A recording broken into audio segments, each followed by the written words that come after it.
We have all heard of many male enlightened meditation gurus like Jiddu Krishnamurti, Mahesh Yogi, Chinmaya Anandji, Osho, Sri Sri Ravi Shankar, Sadhguru. But today, we are sharing an interview of an enlightened female meditation guru, Archana Didi, hosted by Mahesh Ji, today on her birthday, March 27th. She used to be submerged into meditation for hours ever since she was a 4-year-old little girl. School teachers were amazed to see her aura. Her face and personality reflected divine love, peace, and bliss all the time. Her associates compare her with Mira Arabi. She got enlightened at a very young age and founded Celebrating Life Foundation to spread meditation and conduct retreats around the world. We too are planning to invite Archana Ji to Dallas in September 2023 for meditation lovers of Dallas. Stay tuned and enjoy some wonderful insights shared by Archana Ji on various issues touching our lives today. हमारे प्यारे दर्शक मित्रों, नमस्कार। आज तक हम लोग passport to success show में स्पिरिचुअल जर्नी के बारे में बातचीत कर रहे हैं और हम डिस्कस कर रहे हैं। हमने काफ़ी बड़े बड़े सेंट्स और एनलाइटन मास्टर्स के कोर्स डिस्कस किए, उनकी स्पीच डिस्कस किए है। ओशो, श्री श्री रविशंकर, सदगुरु, ये बहुत बड़े नाम हैं। लेकिन स्पिरिचुअलिटी के आकाश में कुछ ऐसे भी सितारे हैं जो दुनिया ने बहुत पहचाने नहीं है, और हम आज इस सीरीज में ऐसे व्यक्ति, प्रबुद्ध व्यक्तियों की पहचान कराने वाले हैं। और आज हमने इनवाइट किया है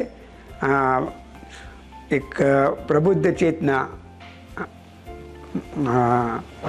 जो सेलिब्रेटिंग लाइफ फाउंडेशन के फाउंडर है और मेडिटेशन सिखाते हैं। आज तक ये बहुत लोग मानते हैं कि स्त्री के प्रबुद्ध होने की संभावना कम है, और जैन धर्म में ऐसा सुना है कि वो पुरुष ही हो सकता है एनलाइटन, और स्त्री को दोबारा जन्म लेना पड़ता है। जैन धर्म में ओशो ने बताया था कि मल्लीनाथ करके एक है, वो असल में स्त्री है और उन्होंने नाम बदल दिया। लेकिन ओशो ने बताया कि ये नहीं है कि पुरुष ही एनलाइटन हो सकते। उन जैन मार्ग जो है पुरुषार्थ का है, लेकिन अनेक मार्ग है, प्रेम का, भक्ति का, आनंद का मार्ग है। वहाँ बहुत सी स्त्रियाँ भी एनलाइटन हो सकती है, जैसे मीरा है, जैसे राबिया है। तो उनकी हैसियत की एक व्यक्ति है, मीरा और राबिया की हैसियत की एक व्यक्ति है। इनसे आपको परिचय कराएंगे, और ये है अर्चना दीदी। तो अर्चना दीदी को आज हमने रेडियो पे इनवाइट किया है। अर्चना दीदी, धन्यवाद, आप हमारे रेडियो पे आए। तो हम आपसे कुछ हमारे दर्शकों के लिए ओर से कुछ वार्तालाप करना चाहते हैं, कुछ सवाल पूछना चाहते हैं। तो पहला सवाल है कि कोई व्यक्ति प्रबुद्ध और एनलाइटन होता है, उसे कैसे पता चलता है? कैसे आदमी जान सकता है कि मैं यात्रा में काफ़ी जगह पहुंच गया, ठीक जगह पहुंच गया? कैसे हम जान सकते हैं? ये बिल्कुल ठीक ऐसा है कि जैसे कोई छोटा सा बच्चा ये प्रश्न करे कि मैं सोने तो जा रहा हूँ, नींद में तो जा रहा हूँ, लेकिन मुझे कैसे पता चलेगा कि सुबह मेरी आँख खुल गई या नहीं खुली। ऐसे ही जब आप उस ईश्वर के निकट पहुँचते हैं, जब आप ध्यान में प्रवेश करते हैं, तो ध्यान में प्रवेश करते करते जब आपके सामने बहुत कुछ नज़र आता है, उस समय बहुत बार ऐसा होता है कि आपको ऐसा लगता है कि जो मैंने देखा वो वास्तविक था या मेरी कल्पना थी। ये तब तक होता है जब तक आप उस सत्य के निकट नहीं होते। जैसे ही आप उस सत्य के निकट होते हैं, जैसे ही अंधकार दूर होता है और सूर्य उदय होता है, जैसे ही आपकी निद्रा टूटती है और आप होश में आते हैं, आपको स्वतः पता चल जाता है। ऐसे ही जब व्यक्ति उस परम सत्ता से एक होता है, तो ये ठीक ऐसा है जैसे आपकी निद्रा खुल गई, जैसे आप होश में आ गए, जैसे आप जाग गए, और आपको स्वतः ही अनुभव हो जाता है, स्वतः ही पता चल जाता है। ये तब तक पता नहीं चला जब तक कि आपकी निद्रा नहीं टूटी, जब तक कि आप उस परम सत्ता से एकीकार नहीं हुए। धन्यवाद अर्चना जी, बहुत बढ़िया आपने बात बताई। ये निद्रा खुलती है तो अपने आप पता चल जाता है, वो वैसा ही है, एक और निद्रा से ऊपर जागने का है ये, या अपने शारीरिक रूप की जगह चैतन्य के जगत में जागने का नाम है। बहुत बढ़िया। अच्छा, दूसरा सवाल ये है कि आजकल ध्यान के बहुत लोग, आजकल ध्यान का प्रचार हो रहा है और डॉक्टर लोग भी उसको करते हैं कि ध्यान से बहुत सी बीमारियां भी ठीक हो सकती है। हार्ट के डॉक्टर, कैंसर के डॉक्टर सब एडवोकेट करते हैं कि ध्यान किया जाए, तो और साइकियाट्रिस्ट तो खास बोलते हैं। तो क्या ये संभव है कि ध्यान से मानसिक के साथ शारीरिक बीमारी भी ठीक हो सके या शारीरिक हेल्थ भी अच्छी हो सके? और जब आपको हम देखते हैं तो प्रभावित होते हैं कि आप जो दीपक चोपड़ा ने लिखा है कि टाइमलेस माइंड एजलेस बॉडी, तो उस टाइप का लगता है कि आपका जो इतना डिवाइन ब्यूटी, शिव सौंदर्य है परम चैतन्य का, तो वो क्या ध्यान किसी के को सुंदरता देने में भी मदद कर सकता है क्या? विज्ञान ये प्रूव कर चुका है आज के समय में कि ध्यान का बहुत अधिक प्रभाव हमारे शरीर पर भी पड़ता है, हमारे मन पर भी पड़ता है। और आध्यात्म आज से लाखों वर्ष पूर्व ये बता चुका है, ये सिद्ध कर चुका है कि हम इस ब्रह्मांड के ही एक अंश हैं। हमारा पूरा शरीर, हमारा पूरा मन अलग अलग नहीं है, इस पूरे ब्रह्मांड का एक अंश है। हम इस पूरे यूनिवर्स से जुड़े हुए हैं। इस ब्रह्मांड में जो कुछ घटित होता है उसका प्रभाव हम पर पड़ता है। और इतना ही नहीं, हमारा शरीर, हमारा मन, हमारी बुद्धि सब कुछ एक है। जब हमारा मन बीमार होता है तो हमारे शरीर पर उसका प्रभाव पड़ने लगता है, और जब हमारा शरीर बीमार होता है तो उसका प्रभाव हमारे मन पर भी पड़ता है, क्योंकि हमारा शरीर और मन एक ही है। इसलिए ध्यान में जब आप उस अवस्था तक पहुंचते हैं, जब आपका मन शांत हो जाता है, निर्विचार हो जाता है, तो धीरे धीरे आपका मन, आपके विचार पवित्र होते जाते हैं। और जितना आपका मन पवित्र होता जाता है, उतना ही आप देखते हैं कि आपकी पूरी बॉडी में डिटॉक्सिफिकेशन होने लगता है। आपका शरीर भी पवित्र होता जाता है, आपके शरीर से रोग दूर होते जाते हैं। क्योंकि शारीरिक बीमारियां जितनी भी हैं, वो बहुत अधिक बीमारियां आपके मन के कारण होती हैं। तो जितना आपका मन शांत होता है, उतना ही आपका शरीर भी स्वस्थ होता जाता है। जितना आपका मन पवित्र होगा, उतना ही शरीर पवित्र होगा। जितना आपके मन और विचार सुंदर होंगे, आप देखेंगे कि उतना ही प्रभाव आपके शरीर पर भी वैसा ही पड़ेगा। क्योंकि आपका शरीर आपके मन का दर्पण है। इसलिए अपने मन पर कार्य करते जाइए और आप देखेंगे कि उसका प्रभाव आपके शरीर पर भी पड़ने लगा। बहुत अद्भुत, धन्यवाद। यह आपने सही बताया कि मन और शरीर इतने अलग नहीं हैं। मन शरीर का अदृश्य हिस्सा है, शरीर मन का दृश्य हिस्सा है, तो दोनों पे प्रभाव हो सकता है। बहुत अच्छी बात है। और हमने ऐसे किस्से सुने भी है कि ध्यान करने से किसी लोगों की काफ़ी बीमारियाँ दूर हुई है। तो धन्यवाद। अब एक क्वेश्चन और है कि सारे धर्म कहते हैं कि ईश्वर निराकार है। क्रिश्चियंस बोलते हैं God is omni present, Hinduism, Jainism सब बोलते हैं कि ईश्वर टोटल निराकार है। इस्लाम भी बोलता है कि अल्लाह एक ही है, मतलब उसका कोई रूप नहीं है। तो अगर रूप ईश्वर का नहीं है तो फिर हम अलग अलग रूप में जो पूजा करते हैं, गिरजाघर में, मंदिर में और मस्जिद में या गुरुद्वारा में, उसका क्या अर्थ है? वो क्या ज़रूरी है कि वो गलत चीज़ है कि आप फॉर्म में अटक जाओगे उसकी वजह से? तो आपका इसके बारे में क्या सूचन है? ईश्वर निराकार है, परंतु उससे जुड़ने के लिए आपको किसी ना किसी प्रतीक की आवश्यकता पड़ती है। जैसे आप बच्चों को कहीं भी पढ़ा सकते हैं, लेकिन फिर भी आप उन्हें विद्यालय भेजते हैं, विद्या का मंदिर। ऐसे ही परमात्मा निराकार है, सब जगह उसकी सत्ता है, परंतु हम उसे इन नेत्रों से देख नहीं सकते। अभी हमारा मन उस अवस्था और उस स्थिति में नहीं होता कि हम उस निराकार परमात्मा से जुड़ सकें। उसे जुड़ने के लिए हमें कोई ना कोई प्रतीक चाहिए, कोई ना कोई बहाना, कोई ना कोई तरीका चाहिए। उससे जुड़ने के लिए, अपने मन को एकाग्र करने के लिए हम उसे प्रतीकों में देखते हैं। उस प्रतीक को ईश्वर मानकर उससे जुड़ने का प्रयास करते हैं।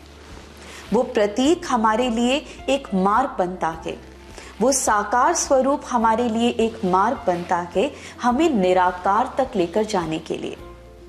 इसीलिए आपने देखा होगा कि आप जब किसी भी तीर्थ स्थल में जाते हैं, आपके सामने परमात्मा का कोई प्रतीक हो और जब आपका मन बहुत जुड़ जाए तो आपके सामने परमात्मा की वो मूर्ति होगी, चित्र होगा, परंतु उसे देखते देखते जैसे ही आप जुड़ेंगे आप देखेंगे आपके नेत्र बंद हो जाएंगे, आप अनायास अपने भीतर उतर जाएंगे, क्योंकि वो साकार प्रतीक आपको निराकार तक ले जाता है।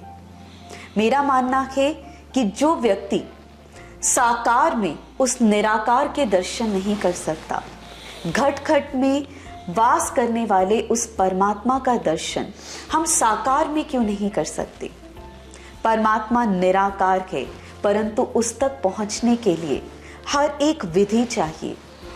ध्यान का अर्थ ही होता है निर्विचार हो जाना, परंतु उस निर्विचार स्थिति तक पहुंचने के लिए आपको किसी ना किसी विधि, किसी ना किसी विचार की आवश्यकता होती है।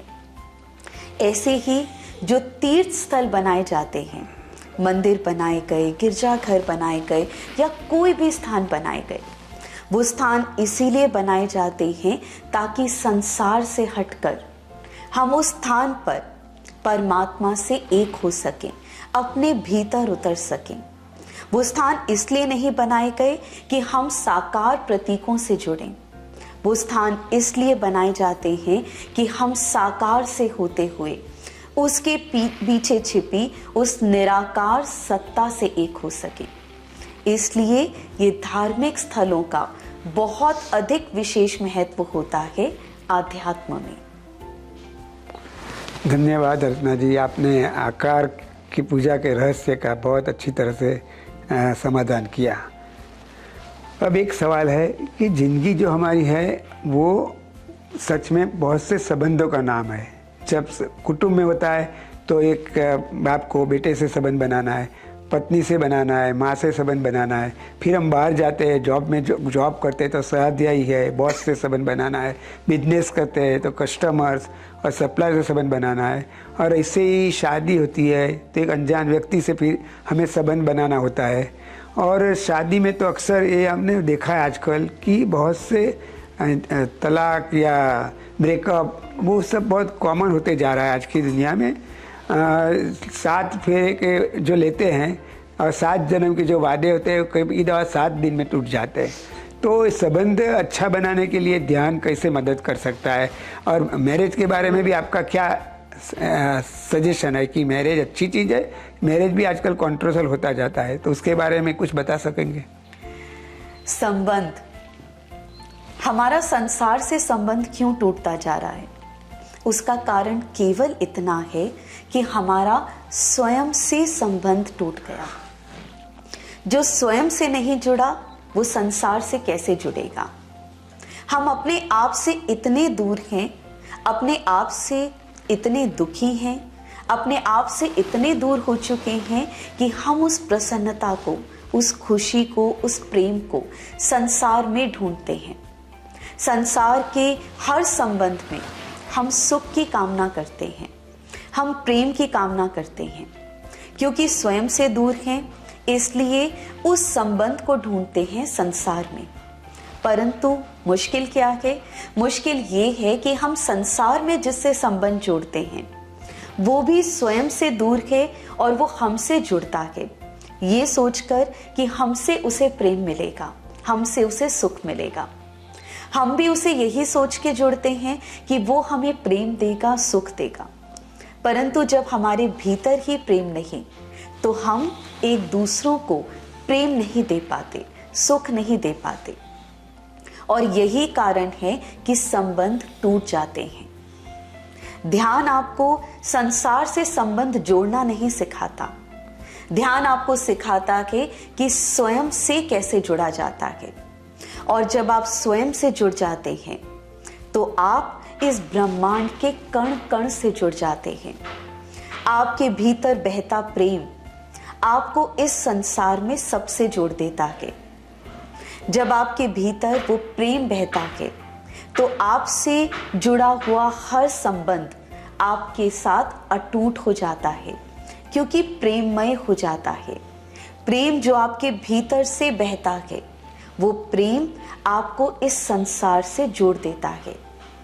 इसलिए ध्यान आपकी मदद करता है जब वो आपको स्वयं से आपका मिलन कराता है। स्वयं से मिलते ही आप इस संसार से सरलता से जुड़ जाते हैं।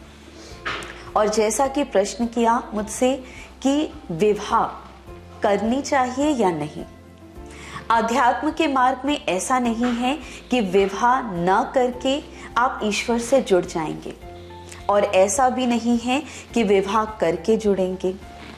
विवाह एक सामाजिक संबंध है। जैसे बाहर दूसरे संबंध हैं, वैसा ही संबंध विवाह का संबंध है। लेकिन बाकी सारे संबंधों से बहुत अटूट और बहुत निकट संबंध है विवाह का। विवाह से पूर्व यदि साधक अपने आप से जुड़ सके, अपने भीतर एक हो सके उस परमात्मा से, तो आप पाएंगे कि विवाह का संबंध, प्रेम का संबंध केवल 7 जन्म का रहा, ऐसा नहीं। आप देखेंगे हर जन्म में हर संबंध आपका जुड़ता चला गया, क्योंकि आप स्वयं से एक हो गए। इसलिए ध्यान आपके रिश्तों की प्रगाढ़ता को भी लाता है और उसमें प्रेम भी लाता है। धन्यवाद, बहुत अच्छा बताया है। क्योंकि आज विवाह बहुत बड़ा सवाल है, विवाह और डिवोर्स, तो आपकी देशना बहुत काम लगेगी लोगों को। हमारे दर्शक बहुत प्रसन्न हो गए। और अब एक और सवाल है अर्चना जी की, आज के समाज में एक सबसे बड़ा रोग है जो कोविड से भी ज़्यादा भयानक तरह से फैल रहा है, और वो है डिप्रेशन। हमने सुना है, मैंने डिप्रेशन के बारे में एक सीरीज चलाई है अभी। कुछ स्टेटिस्टिक्स है कि इंडिया में करीब हर साल 15,000 स्टूडेंट सुइसाइड कर लेते हैं, क्योंकि उनको मेडिकल, इंजीनियरिंग, उनकी चॉइस की कैरियर में एडमिशन ही नहीं मिला। बहुत से ऐसे लोग हैं, बिजनेसमैन हैं, जिनको लॉस हो गई और उन्होंने सुइसाइड कर दिया। अबजोपति लोग के भी किस्से हैं, जब उनको लगा कि 500 मिलियन की लॉस हो गई है तो सुइसाइड कर लिया, ट्रेजिक। तो और आज बच्चों को बचपन से ही बहुत सी एम्बिशन सिखाई जाती है, महत्वाकांक्षा सिखाई जाती है कि कुछ बनो, आपको बनना चाहिए, वरना आपका होने का वजूद ही नहीं है।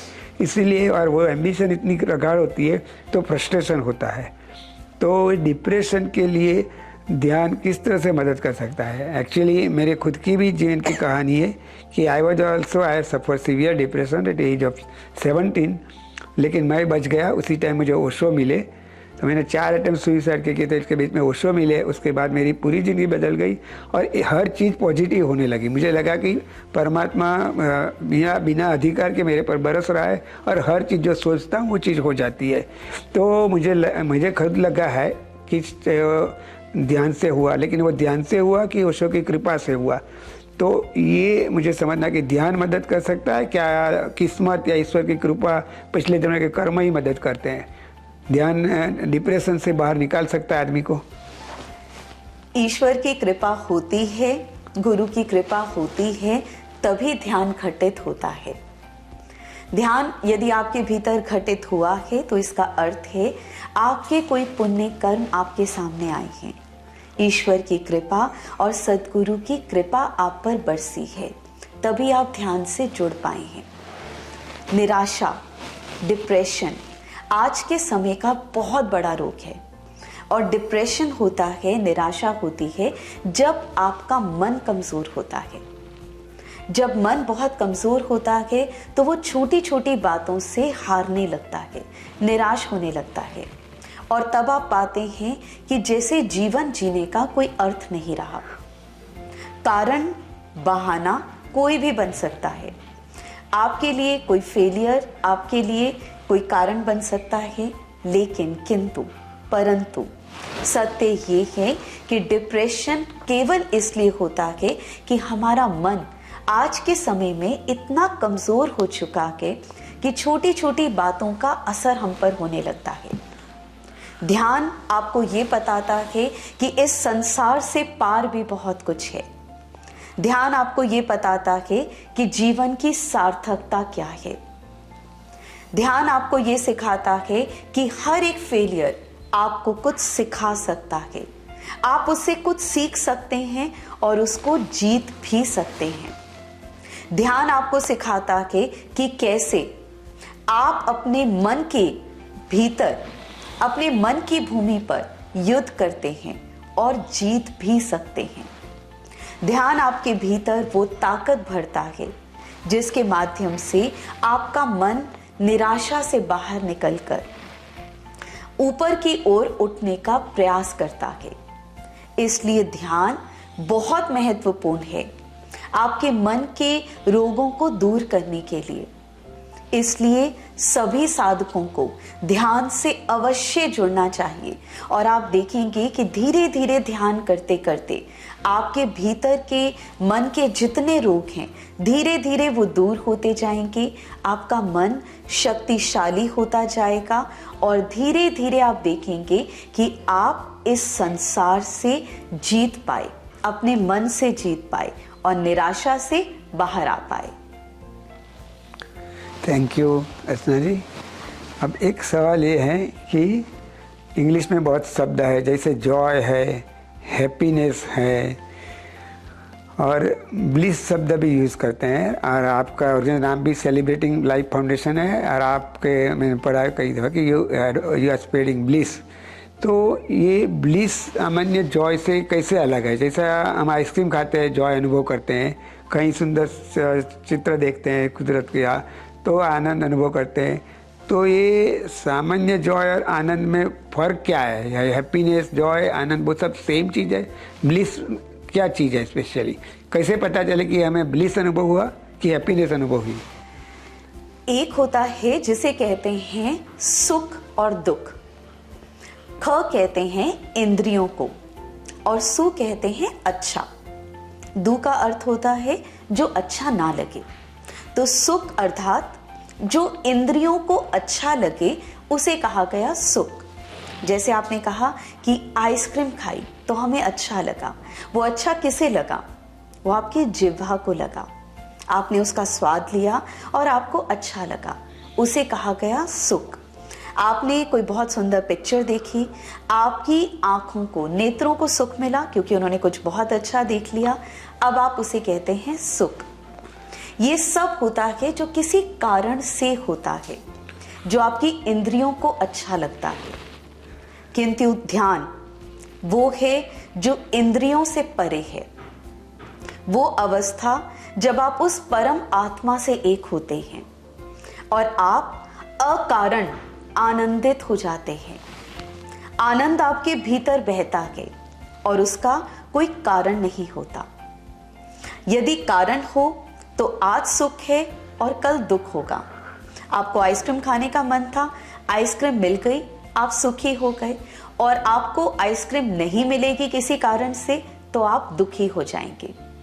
परंतु ब्लिस का अर्थ, आनंद का अर्थ होता है कि जो बिना किसी कारण है, अब आप उस परम आत्मा से एक हो गए, भीतर की शांति से एक हो गए।